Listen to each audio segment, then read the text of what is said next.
Perfect. Amazing. Thank you so much. Sorry for the technical issue, everyone. Do you want me to introduce it again? Okay. Okay. Welcome, everyone, once again to round 3 of the New Zealand School Debating competition. The motion for this round is... Absolutely. The motion for this round is, this House believes that where separatist movements have significant support in a region, it is in the interest of the wider nation to give that region sovereignty.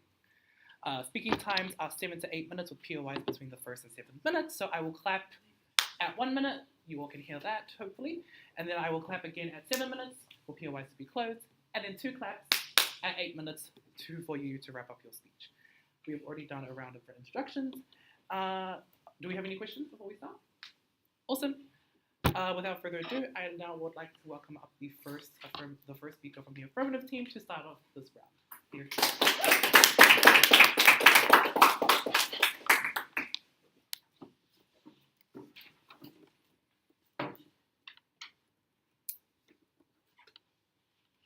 Countries exist for the people in them.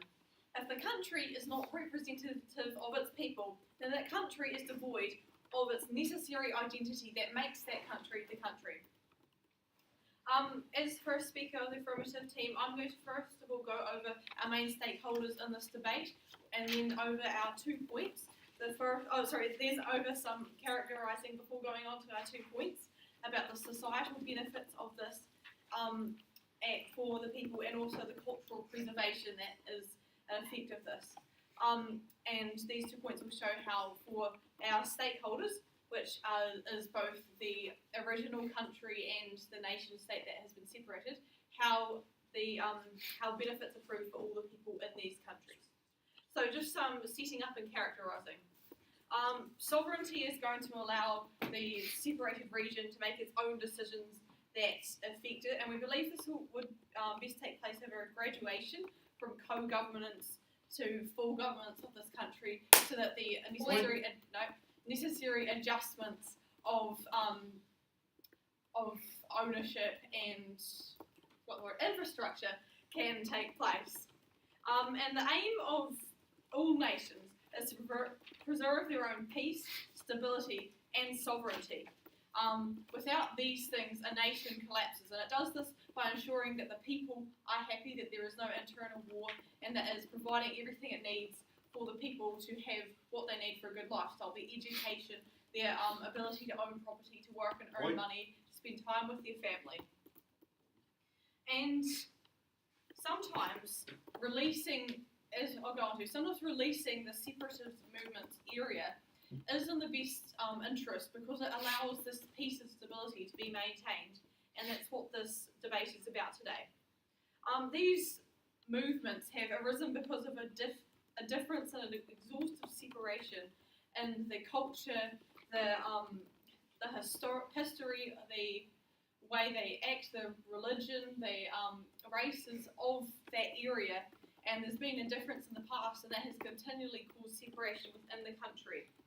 A state is, as I've mentioned before, a state is representative of the people within it, and its identity is based on it. So moving on to our first point about the societal benefits of this. We see this happening in a few different areas, such as in politics, in the economics, and in the de-escalation of tension. So the de-escalation of social tension. When the separatist movement exists, problems such as violence, extremism, hysteria, or fear are created because of the differences between the 2 groups. And the war and deaths, especially, that may occur, do further to drive this rift and to create instability and uncertainty for the people living in the country. However, when the separation occurs, this allows the preservation of the identities of both countries and the cessation of war between the two, because they're no longer trying to separate, and they now have their own governments and can have their own interests and cater for those. So by removing one of the groups and putting it in a separate country, there is less chance of, I can't read that. There's less chance of this war occurring. An example of this would be the Balkan states, who used to have a lot of warring among them, and now being separated into separate countries. That's definitely not what you see when you turn the news on every night where there is war. It's successfully caused there to be a lack of hostilities. And we also see political stability. The job of the government is to try and cater best for all the people, especially in terms of infrastructure and education. However, if there are two warring groups or cultures, then they're unable to provide laws and make decisions that have positive impacts for both groups, especially if there is a large religious or cultural difference between the two groups. Therefore, when the country is one, it's unable to properly do its job as the government. It also wastes a lot of its resources trying to keep peace within this country, for instance, its police force. And so we see that when this separation occurs, there is an ability for the separate governments of the two countries to make the decisions that are best for the people. And of course, we see that this means the education perhaps can be catered to the learning needs and wants of the people, that the laws can better represent the way they want to live. I'll take your point now. How would your side ensure that more radical separatist movements will use their governing power responsibly? Well, this is not necessarily radical. This is just there is a difference on both sides that has caused them to get radical. They don't have to be necessarily radical at heart. It could just be two cultures that are different. And so we believe that once they have gained what they wanted, they have the incentive to preserve their own culture, their own religion, their own race, their own traditions, and to keep that and govern it well and make decisions in their best interest. Therefore, they have the incentive and the capacity to do that. And economic stability. Two parts to this. The first is that less cost is created through having to deal with war, so the government can better spend it, of both countries can better spend their money on keeping the infrastructure good. And also, no one's going to invest capital in a warring country with a separatist movement. So we think we see better economic flow on our side of the house. Societal stability also requires economic flow and positive economics within a country, and so we believe this will further contribute to people's ability to earn money, to spend money, and to have a functioning society. So moving on to our second point about cultural preservation and revitalisation. We believe that the cultural acceptance will increase in both countries after this division has occurred.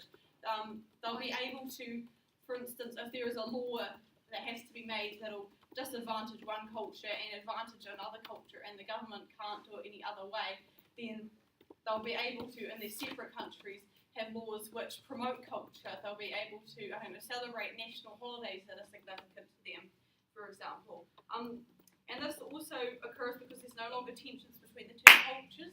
Someone who may want to celebrate their culture and might not when it was one state, because they're worried that those on the other side may be upset because of that, and they may be at risk of even being killed. But here we see that people can accept who they are, celebrate their culture. And of course, this brings a lot of empowerment to people, brings a sense of identity that everyone needs.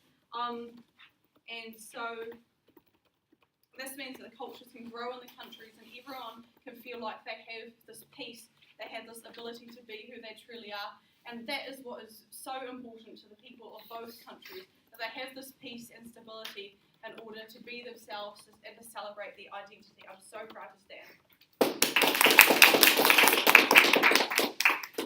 I thank the speaker for that speech. I now welcome up the first negating team speaker to present their team's case.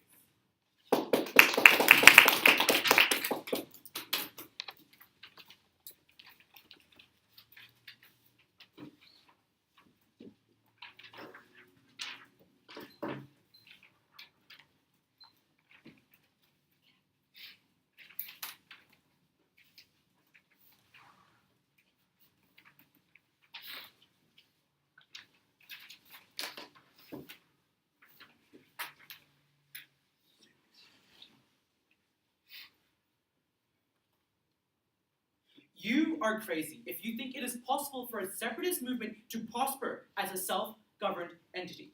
3 things in this debate. Firstly, what separatist movements look like. Secondly, on political instability. And thirdly, on capacity to run a self-governed entity. But firstly, on response. The first affirmative speaker came up here and spent all of their time on the stability of the nation. 2 things in response here. Firstly, yes, we agree that one of the main goals of a nation should be stability. However, it is not within a nation's interest to support separatist movements as it causes instability. More on this later. Secondly, if we split nations, it causes significant political and economic disparities, which is not in the nation's interest. Note that the rest of my responses will also be integrated throughout my speech. Firstly, on what do separatist movements look like? 4 things here. Firstly, it looks like large movements that hold distaste towards the current government in states. For example, the Confederate States in the United States hating the ban on slavery. Secondly, it also looks like a collective dominance in a specific area. This is such a thing like Falun Gong, like a religion that really wanted to expand all throughout China. Thirdly, it looks like authoritarian leaders that play on the fears of people, such as people saying, oh, we're going to lose our oil industries if we continue to be combined with the United States. We've got to separate now. But it also, fourthly, looks like things that have often been short-sighted, like Confederate states thinking that leaving the U.S. would solve slavery. What does this mean? It means 2 main things. Firstly, people do not have perfect information. It's really easy to be corrupted by movements' fear-mongering tactics. This means buy-in isn't as important because the people tend to have been manipulated, which means their buy-in is not authentic. Note that this also responds to the point on countries representing the voice of the nation. It's not a proper reflection on the voice of the nation because they're being manipulated. Secondly, it means that these movements focus more on criticization of the government rather than actually focusing on what they would do, such as solutions. Secondly, on political instability. What is the context for this point? Well, why is political instability bad in the interest of the wider nation? Main reason is because political unrest travels fast and quickly all throughout.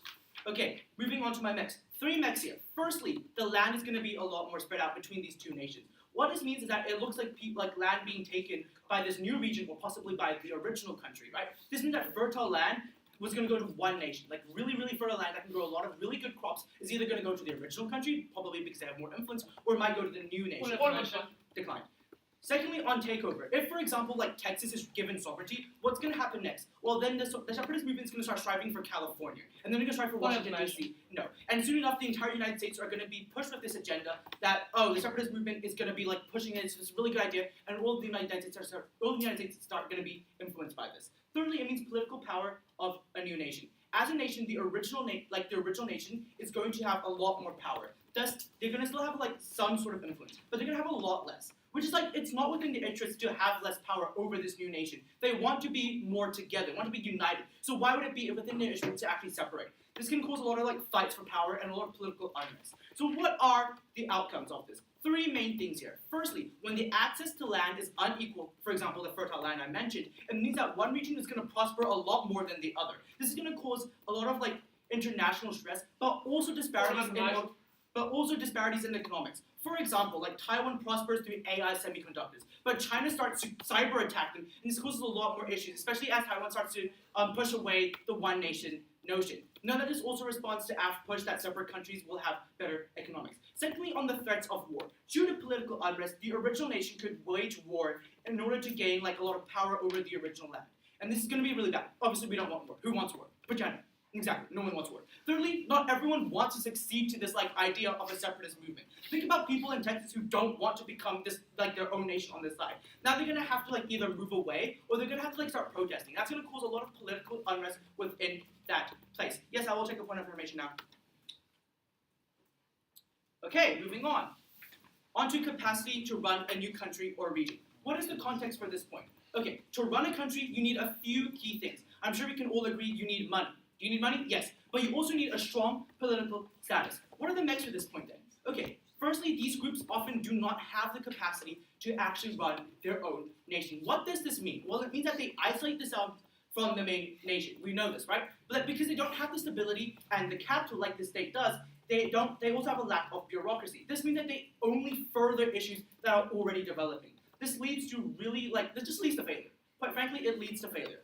So what does this look like? Well, it looks like infringing within the movement. And it also led to mass corruption and also really big unfairness, which is likely as these movements are often really disorganized. There's a lot of disorganization because all of them are like, oh, I don't know what's happening. There's not a proper bureaucracy or proper like hierarchical system as you can see within the current government, which is just like inherently like in their nature, right? It means overall they lack the coherent structure to run well. Okay, impacts on this point. Firstly, the sovereign state is going to fail.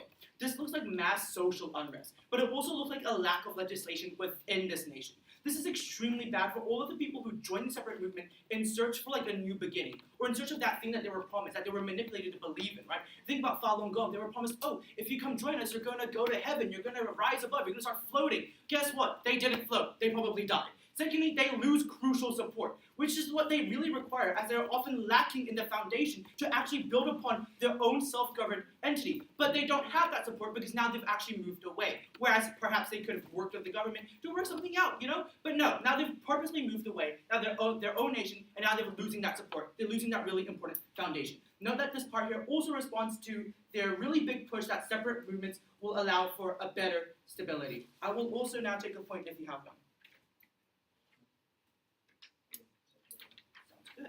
Okay, this point here, in particular, needs to be weighed really, really heavily. Separatist movements do not have the capacity, however you want to push, that they have this, they have that, they have this. The point is, they don't have the capacity to run a significant and self-governing entity. At the end of the day, what is the bottom line of affirmative's case that we've heard from them? It's that the idea that, oh, if this self-governing nation comes in and then they separate from the original natives, let's just say Texas separates from the United States, they're able to become a self-governing entity because they have money, because they have support, and it's able to raise, oh, cultural like identity. Awesome, that's really great, but none of that's going to happen if they don't already have money. None of that's going to happen if everything fails in the first place. Right, that's a really great like idea. I love that idea, but it's not going to happen because they do not have the capacity to do that in the first time. What is affirmative's case then? It is a nation that has no regulation. It is constant lobbying, constant political lobbying. It is a nation where the government is effectively turned to rubble, is effectively destroyed because there is nothing there to act as the foundation to build up that government. That we absolutely do not stand for in any world. Opposed.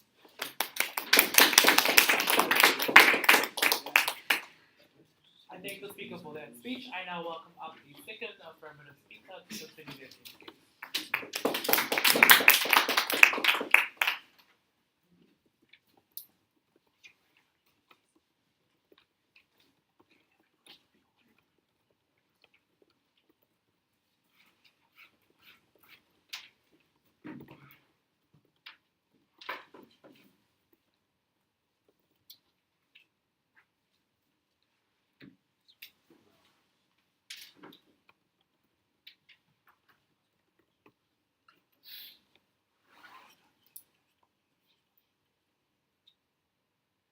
Beginning my speech in 3, 2, 1. The paths to victory of the proposition of separating a separatist movement's self-governance or sovereignty of a particular aspect of a region can be affirmed if 2 outcomes can be pivotally achieved in this debate, these being the achievement of social stability and the realisation of cultural benefits for both parties involved. 3 things I attempt to achieve in this speech. Firstly, a clash on setup. This looks to be contextualisation of some of the disputes held between ideas and context between both teams' cases on just broadly what separatist movements look like, what land looks like and how land's perceived, the state polarity of these movements and the effects on people.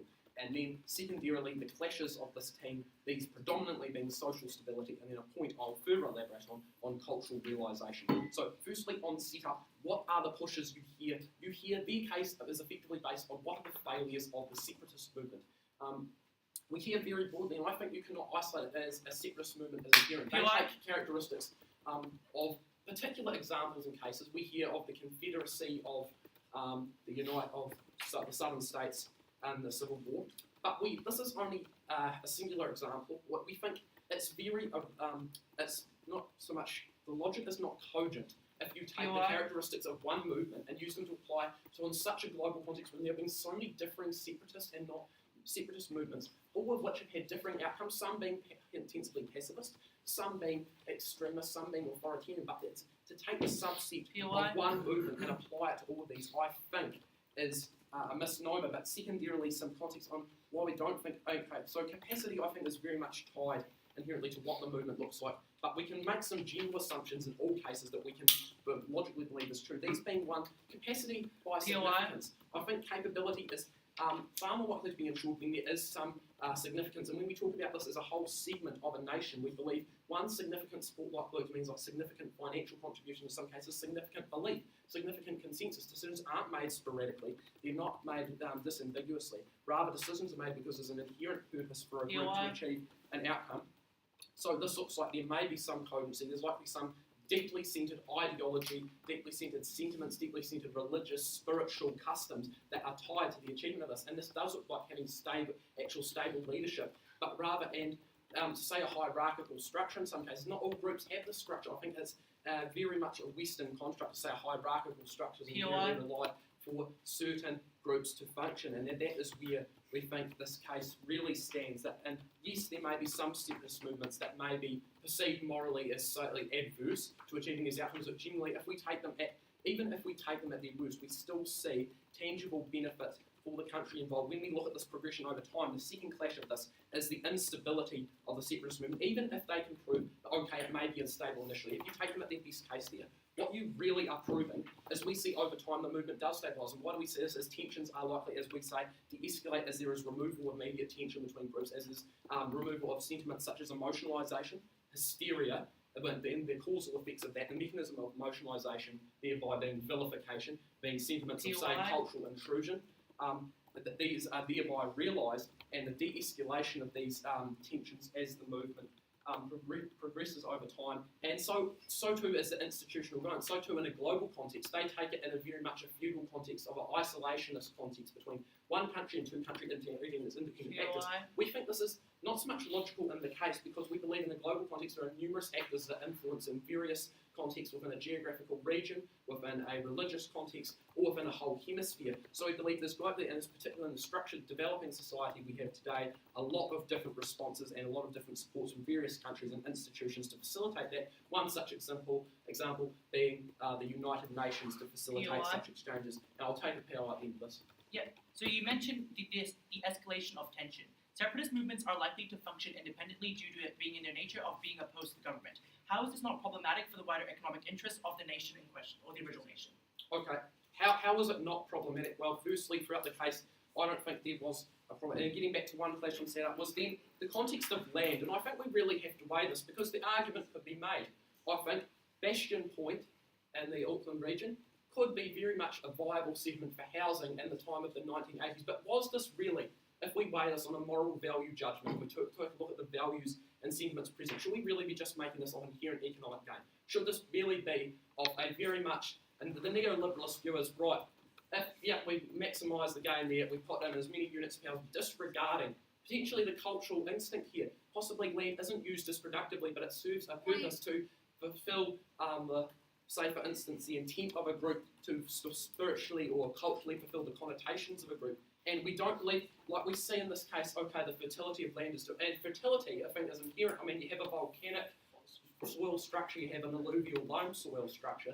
I don't think that's really diminished depending on who's controlling it. Like the soils of Taranaki are still going to be arguably as fertile depending on who has control over various blocks of land. So we just rendered this point we really, even if they prove that there is economic de-escalation, growth does decrease, is the growth in some cases always so necessitated when we look at the support of the movement and the achievement of various groups, when we examine that growth globally is not homogeneous to every group and is not a prioritisation of every group, and we must consider this for a debate that's actually respective of the realisations of both cultures, a point they have not really interacted with. So now to the clash, and finally they do make the aggression, but these groups tend to be very aggressionist. We don't believe inherently, they mention examples of religious movements. A lot of these movements, for example, the Indian independence movement in Gandhi, but we also see, sure, you might have very aggressive movements, but we'll just reiterate this, not every group has this approach, but even when there is, it's likely that there are different actors that realise that, say, this aggression may not be realisable, but in some cases the aggression is needed depending on the treatment within the society, and there's likely justifiable reasons for such. So now to weigh this really with our clash on social stability. What do we really believe occurs when we take the status quo of what occurs if you don't grant the other faction sovereignty or self-governance as a process over time? So what do we believe occurs? Realistically, it looks like this presence of some type of societal rift naturally articulated. The societal rift being fractions in the society created. And why are these fractions so worse between these groups? It likely looks like what you get is a fraction that's very sentimentally whole. That's why you have such strong response and emotion for this group.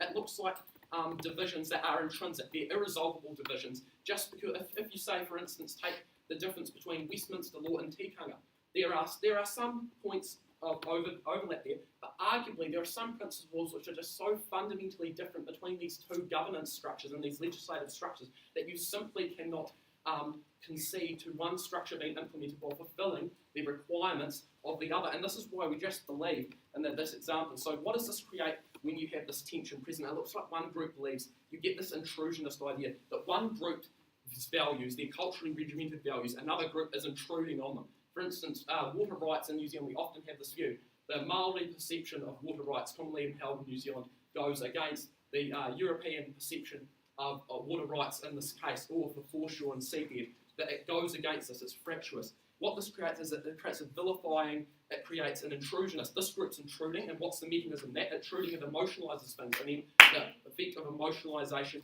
there being desensitisation, further societal instability. This is why we prove greater tangible benefit for communities around a global context.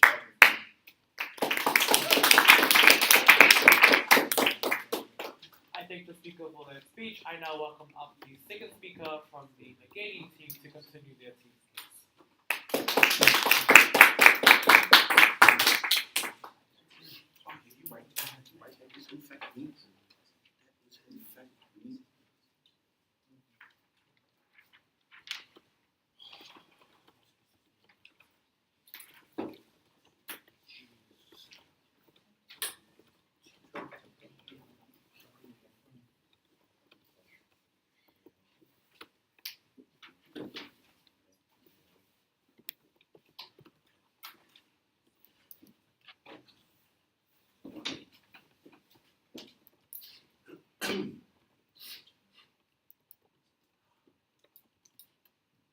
My speech in 3, 2, 1. Through all those very fancy, complicated language words that the second affirmative speaker got up here and spoke about, the key crux of their case is based on this idea that removing the group that is disagreeing with one group in the bigger nation is going to magically and somehow resolve all the issues and all the tension and all the problems that these two groups face, which I think is a fundamentally flawed ideology and flawed idea to have on that side of the house. Two things in this debate.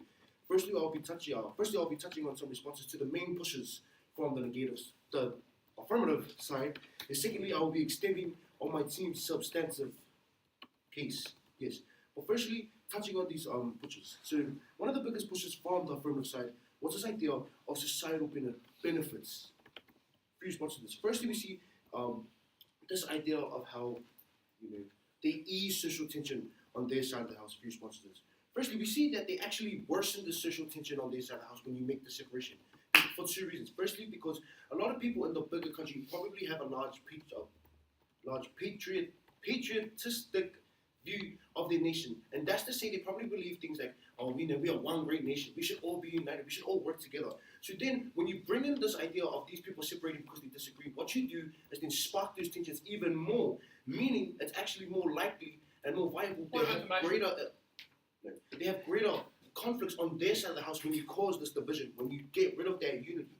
And secondly, we just see people it's unlikely that even when they have these, that's unlikely for these wars to be as severe as they say on our side of the house for a few reasons. Firstly, we just see a lot of these separatist groups just don't have the capacity to do a lot of the things that the affirmative team says they can do. They come up here and talk about they have all this hierarchical leadership, they have Taranaki soil, and all these kinds of things. But in actuality, a lot of these groups often are very time poor, as my first speaker talked about, and very resource poor. And this is to say that they often rely a lot on their followers, rely a lot on their leadership to try and fund and get their movement out there, which means they rely a lot on people that are very local local to these areas they're in, which means two things. They don't have the outreach to get the numbers that are probably required to succeed in a very effective way. And secondly, it also means they don't have the outreach to actually affect much change like they probably want to, which probably leads to them disagreeing with a lot of the things that are happening in the wider countries. Moving on, they also talked about political stability. And this is one of the bigger things they try and push throughout their case at first and at second. Talking about how they improve political stability because they're separating. Response to this. Firstly, it's just not really clear why, and they never really outline how they achieve political stability. They kind of just bring it up as a buzzword to try and throw it in there with all the other very confusing words I didn't quite understand. And also, secondly, it just means that in actuality, you don't actually have any political discourse between the two nations. Or they lack. Point of information. No, they lack that. They lack the capacity to actually talk and to actually try and understand better the differences between the two nations. Yes. Moving on, they also talked about the economic. They also talked on the economic side of things and how it's unlikely that the separatist group will have these negative things happen. Firstly, we just see it's actually more likely that they're losing more, that they lose more money for the bigger nation and for the separatist group, because firstly that bigger nation probably loses access to a few key things. For example, coal mines. Certain parts of China. If that part succeeds, damn it, I have no coal. How am I powering my trains? How am I powering this stuff? And then secondly, these smaller separatist nations probably don't have the outreach to then go and get stuff. They probably really only focus on one thing, like that coal town. I make coal. I can't make bread. How am I gonna make bread? I have no wheat. I make coal. They don't really understand the nuances to how a nation runs. Like my first speaker talked about. Point of information. No. Nations need bureaucracy. They need processes. They need a lot of complex workings to run in a very meaningful and a very useful and a very successful way. Before I move on, I will take a point if there is one. Is it realistic that your team portrays these separatists as not knowing how to basically trade goods? Now you see, we're not saying they can't. Oh, wait. Yeah, I got it. See, we're not saying they're completely useless. We're just saying to run a nation, to run a sovereign nation, you require more than just knowing how to trade goods. You need to know how to have political discourse. You need to know how to work things out. You need to be able to connect with other nations. And also this idea of in their model, how they talked about this idea of like a graduation, and they talked about how they're gonna like progressively, coexist, co-government, and all that kind of stuff. A few responses to this. Firstly, we just see this as extremely convoluted and extremely unrealistic for a few reasons. Firstly, what is the likelihood that the country you're seceding from, because you don't like them, is likely to give you the ability to co-government with them? We see it's more realistic that when you go to this country and say, I'm going to secede, you know what they're going to do? They're going to tell you to go back home and shush. Because it's very unlikely these bigger nations are going to even have like the mind to want to listen to you, because firstly, you don't have the political capital within that system to make those kinds of calls. And secondly, you don't have enough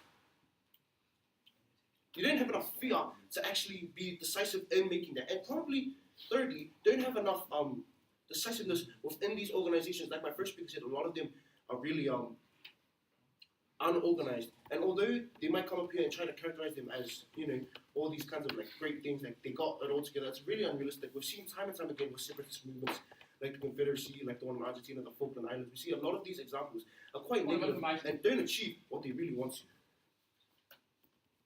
Yes, I will take a point of information before I move on. If co-governance is so unrealistic as an idea, then why has it become such a widespread idea throughout New Zealand? You see, the co-governance that we're using in New Zealand is to govern the whole nation. This is not a separatist movement. You're trying to apply running a whole nation to running a small sovereignty nation. See, this is a misconception, misalignment of the knowledge. Yes. Okay, moving on to this idea around cultural benefits. They talk a lot about how through separating, we can help. They help better look after people's cultures and enjoy and nurture cultural understanding. Firstly, we just say it's unlikely this is going to happen because because of a few reasons. Firstly, when you separate nations, you don't know the cultural makeup of them, and a lot of the time, the biggest people that are voting inside these nations, the people that have these voices, are probably top 1%ers. They're probably the ones that are voting for this it's close, mate. It's probably those are the kinds of people that are probably voting to actually separate. And that means a lot of the time, as my first speaker said, you don't get a full representation of all those people inside of that state. So it's actually dangerous to assume that you get that kind of cultural stuff in the first place. Anyways, quickly moving on to my point around political instability. We see a lot of the times when these kinds of, which was just extends on my first speaker's point. We see a lot of the times when these people try and secede and try and go out and form their own states, we see it comes out of a need, it comes out of a disagreement with a lot of the things with a lot of economic things that the bigger nation usually does. Think of examples like in Europe and stuff like that, and which is why the moon shall fall parts in the gate. I thank the speaker for his speech. I now welcome up the third speaker from the affirmative team to close off the debate.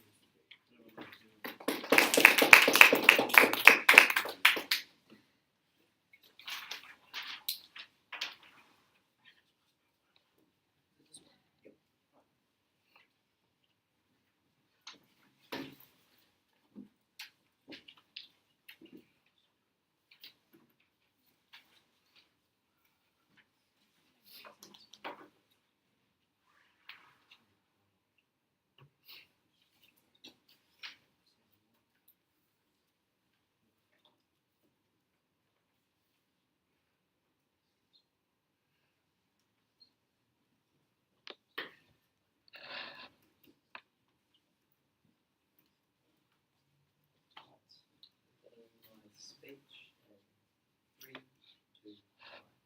1. I believe that this side of the house is most reflected in the eternal and true statement, this town ain't big enough for the both of us. And frankly, it's not, we believe it's not. Now, a path to victory. We win if we prove, firstly, that the formation of self-governing regions, and what was formerly part of the nation-state, is in the best interests of the nation-state and the region themselves, if a separatist group indeed has majority support, as the word suggests. Now, we've given many points of clash on our side of the house. Right, now identifying those. The first point of clash that we found during this debate is cultural preservation / revitalisation. This has been a cornerstone of our debate and has really gone unanswered by the other team. They have simply stated that it really won't be an issue, how people can still continue in a divided country. And what we've seen many times, that a sense of patriotism, as the second speaker suggested, has been overrun, and it can be overrun by a sense of either regional patriotism, they're not patriotism to the country, or overrun by the issues that you're confronted with, such as the discrimination, such as the discrimination that you face every single day in your region from the government that doesn't reflect your best wishes. Point. Right. Yeah, okay. Will a government always reflect everybody's best wishes? No, but what we're arguing for is the better government and the better region. Now, a government in that region would best reflect the wishes of the people in that region. And if they're already not being reflected by the larger nation state, they're going to be better represented in that region than in the larger nation state if it was in the government. Get that? Right. Now, moving back to our clash point, or the clash point of cultural preservation. Right. The fact, just the mere existence of the separatist movement in the first place that has gained significant support, majority support, implies that, that wishes for self-government,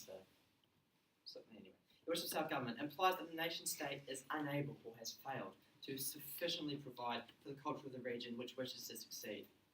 Now, we've established that, I've just established that the nation-state has not preserved the culture of the seceding region. Therefore, this is true. Now, here's 3 reasons why a self-governing state is better able to preserve the culture of the said region and why that matters to the wider state. Reason number 1, it legitimises the culture through statehood. This is in the eyes of the majority country and the region. Okay, it legitimises their culture. Now, it removes the idea that this culture is intruding on this wider, great nation state. And, for example, like the Jews in 1930s Germany, that was an over-perception. That was the perception that Adolf Hitler, he pushed through. That the Jews were intruding on their country, making it worse. Look what happened. Not a good result, okay? We don't want that. That's why we want a separate nation. Anyway. So, on our side of the house, we remove the idea that this culture is intruding on the on the wider nation. Now, dissenters still exist. They always will exist. However, on our side of the house, they have much quieter voices because it's already a known. There's just that much quieter voices. And this results in greater tolerance of both cultures, generally. And the whole, of the wider nation and the region and each other. Right, point number 2. It's more reflective of individual cultural and religious beliefs. Now, individual cultural and religious beliefs differ a lot by region. For example, in Southland, we care about farming. You don't care about farming if you live in Auckland. I'm making an assumption there. If you live in Auckland, you probably care about something like house prices, something not much of an issue. Anyway, the point is here that different regions have different beliefs, different values, different things they like. And independent regions are better able to govern, to represent the culture and religion of the region that they are. Their proposed nation would continue to govern in a way that is not best representing the culture of the region that is wishing to succeed. Yes. And that's very point somewhere there. Yes. Now, moving on to our other clash point. That is, of course, social stability. Now, this has been a major clash point in this debate. Both teams have engaged in the material, and we believe we are right on the side of the debate because a degree of independence results in an instant easing of societal tension. This pressure for violence, extremism, in order to try and get what you want, which would be independence of the region. This pressure for that, the feeling that you're not being recognised or heard, is instantly removed by granting co-governments or governments of some sort, because then you feel represented. Because there's a government that's representing you in the big decisions.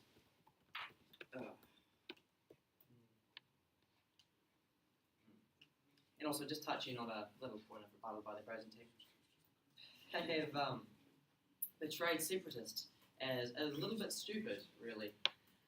This is what's sort of come along there. They're unable to govern, and that they're unable to trade coal for bread.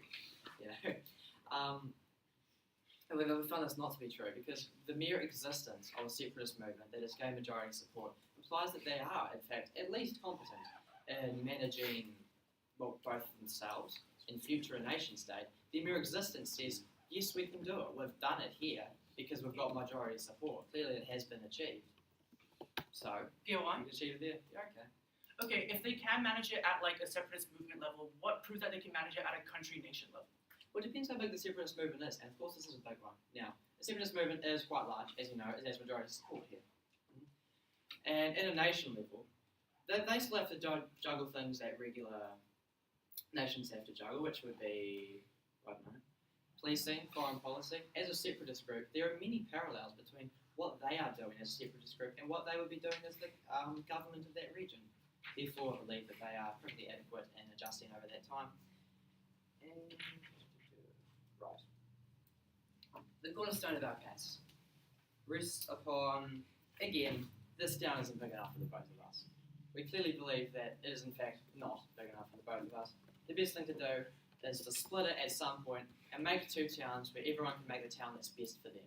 Okay? Why have one town? Why have one town that's just mediocre, that doesn't represent one part of it? You know, that's one part is discriminated against, and it does not fail. And as we've stated time and time again, this encourages extremism, okay, to try and get your views felt. Try and get your views across, okay? So on our side of the house, we simply discourage extremism, we encourage the separation of a sovereign state and the separatist movement, etc., and that's why I'm very proud to affirm. Thank you.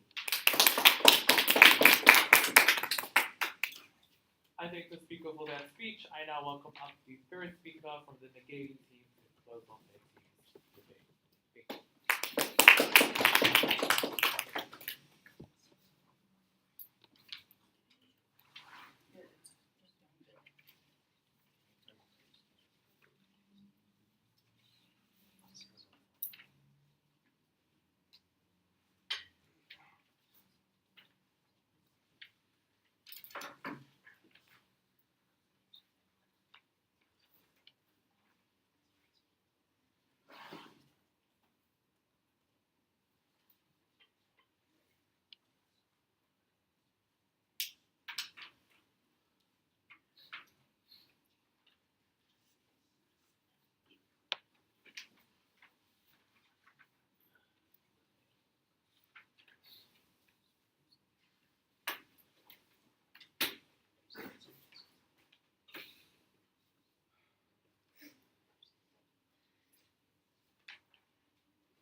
Look, I think the real separation that's happening in this debate is not between nations, but it's between affirmatives case and reality. Okay, listen, our argument is this, right? Because we propose to you at first that there are very much like separatist movements that can be very rogue, that can be very like hateful.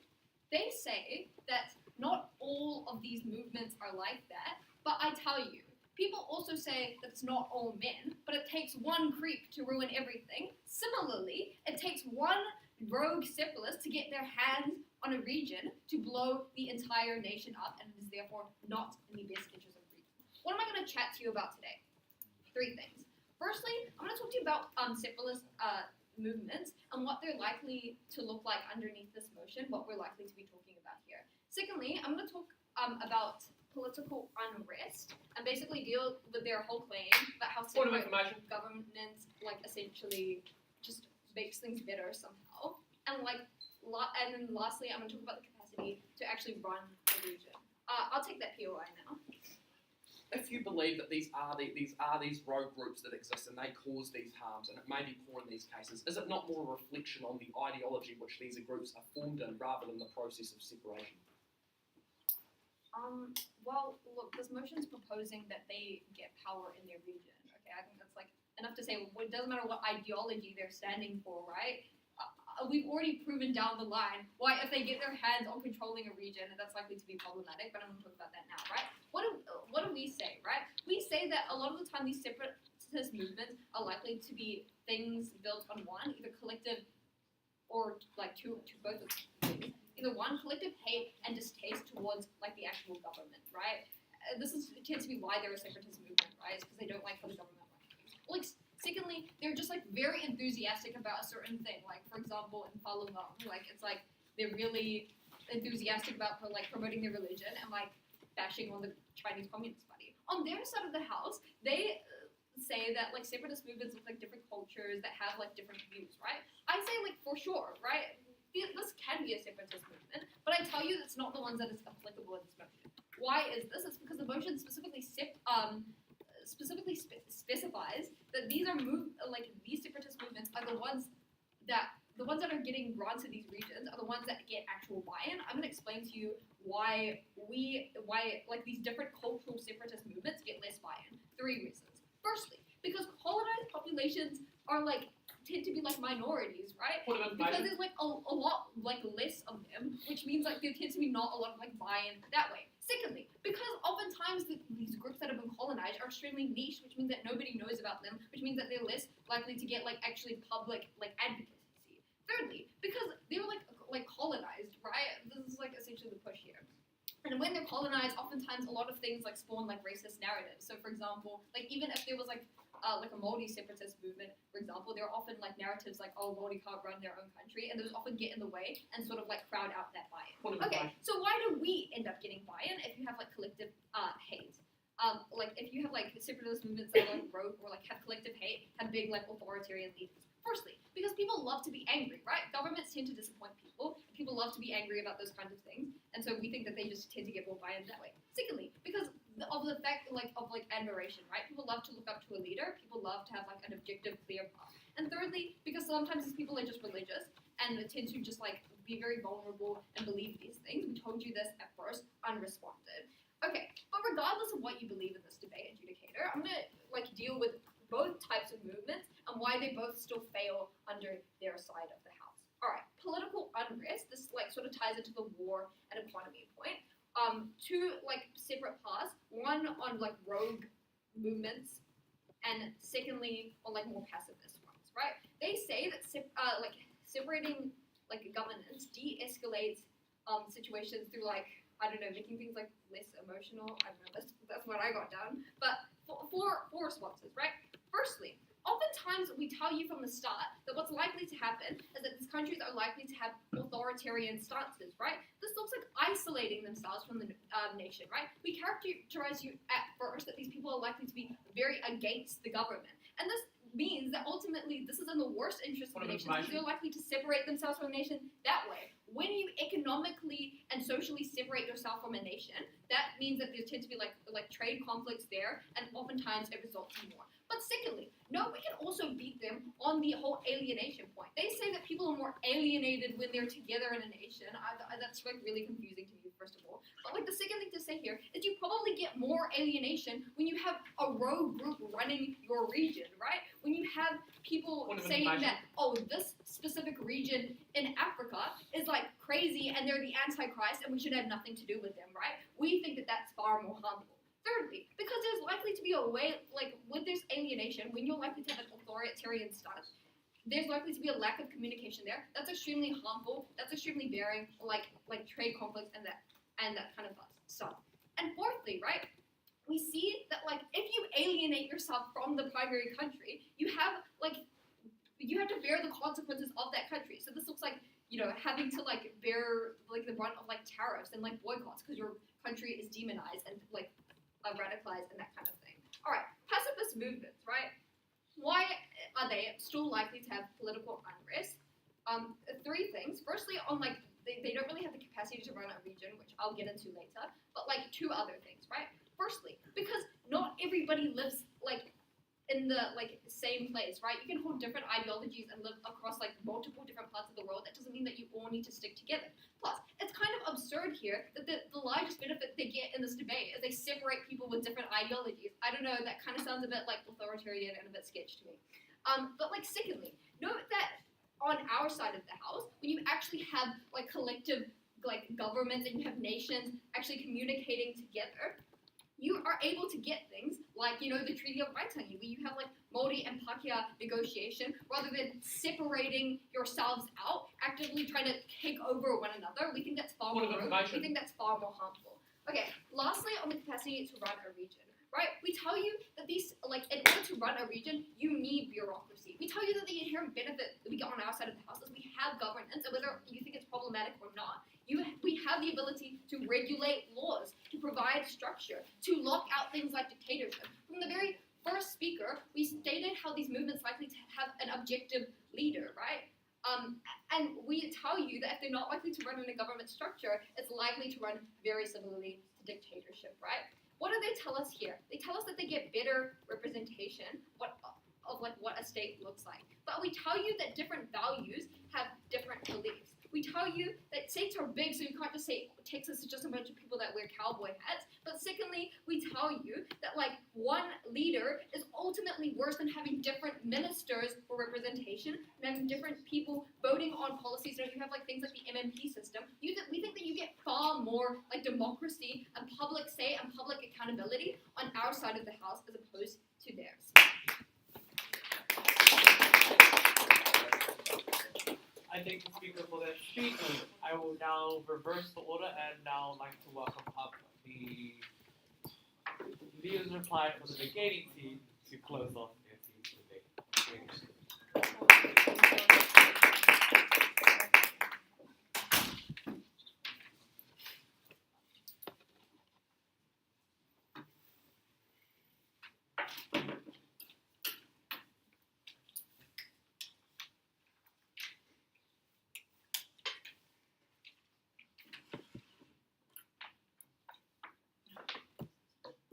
Affirmative has gotten up here and spent 24 minutes pushing the notion that a separatist movement is going to have much better stability than one nation. We do not think this is to the extent that they are pushing, and they cannot claim this to the level that they attempt to. But, okay, let's take a step back and let's believe this. Let's take a look at their best case scenario. But even in Affirmative's best case scenario, there are still many issues. Now let me walk you through these. Firstly, there's still going to be social and political tension. AFF has tried to claim time and time again that separatist movements have like all of these factors that can just ease social and political tension, and it's just going to eventually be gone. But as Cadell mentioned, they never effectively contested this issue. I do not think that they can come up here and claim that separation causes social and political ease. Like, I just don't think that is true. There is not enough mechanization here. But even if we are to believe this, it's just not possible, right? And then secondly, on the representation of voices. Okay, another thing that we've heard a lot is that, these like new nations are gonna be able to represent these voices and they could represent the culture. Well, it's just like the issue still exists that their side of the house is like basically supporting separatist movements to misguide people and manipulate them. Even in like this perfect best case scenario, the people in these separatist movements are still manipulated and they're still pushed towards these like pushed to join through techniques such as like fear mongering. And when they eventually realize that they were lured in with false promises, the political state in this new region is probably not going to be really good, right? No, I'm going to assume not. Okay, but now let's flip this around and look at our side of the house. One main thing here, and that's our biggest push, stability. I just want you all to really realize that our nation functions as one stable country. This means that, yes, separatist movements still exist, but it does not cause a collapse in their system. Again, Affirmative's main push of stability is not actually mutually exclusive. In fact, there's a lot more stability on our side compared to theirs. There are so many like corrupt separatist movements that will not only take advantage of their followers, but just simply does not have the capacity to become a whole self-governed entity. Let's take a step back and weigh up both sides of the house through our outcomes.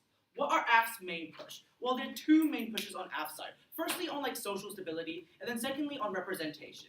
Note that this is not inherently mutually exclusive to their side of the house. We, to an extent, want the same things, but what we have offered is far smarter and far better mechanization. But like on top of that, we also push for coexistence and unity. Note that Affirmative here have come up here trying to claim stability. But again, they cannot claim stability. That's not mutually exclusive. It's mutually unique to our side of the house simply because their world lacks enough mechanization to convince me that this point is symmetric. So let's weigh it up. Let's take a step back and let's just weigh up all of the outcomes. Why do we win? We win for a few reasons. Firstly, we win on scale. We're able to provide benefits to a whole nation, whereas the Affirmative team can only provide benefits to a small group. And when they do provide it to a small group, it's a short-term benefit, which leads me to our second path to victory on longevity. We win on longevity because our nation, it's not going to collapse in like 6 months, whereas Affirmative's house is going to completely fall to rubble in I don't know how long, but it's going to, because again, they don't have money, they don't have bureaucracy, they don't have anything they need to actually run a self-governed entity. And yet they still come up here and push the notion that it's going to be a stable and well-governed entity that's going to be really strong and ease all the political unrest. But that's just not true. And we absolutely do not stand for a nation that we are basically giving them like a free pass to here. Go be corrupt. Go fail. We don't want that. We absolutely do not stand for that. And in no world would we ever stand for that. Oppose. I thank the speaker for that speech. And to close off the debate, I invite the leaders' reply from the Affirmative team to get off this stage. Here we go.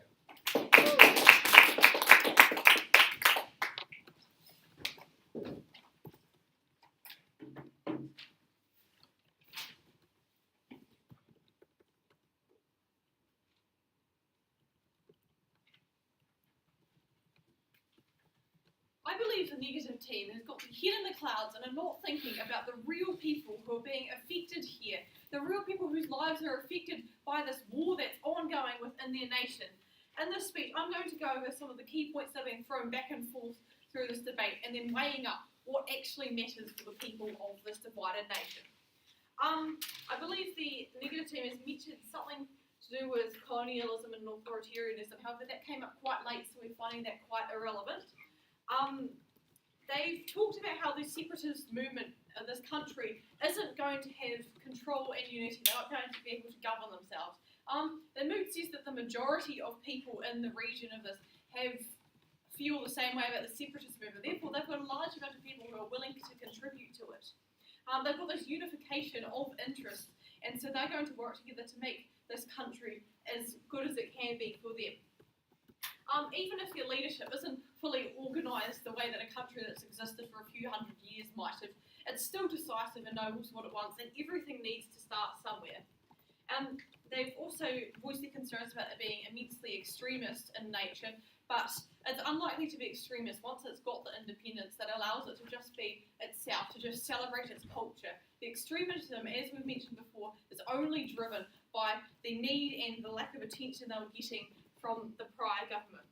They've also told us that the new country is going. Oh, it's that everyone in the original country was very patriotic, and this is going to be a problem where tensions occur.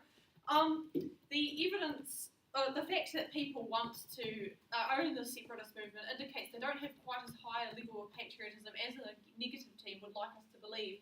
So we don't believe this is super relevant. We believe people are going to be more patriotic to a country that respects them and their culture.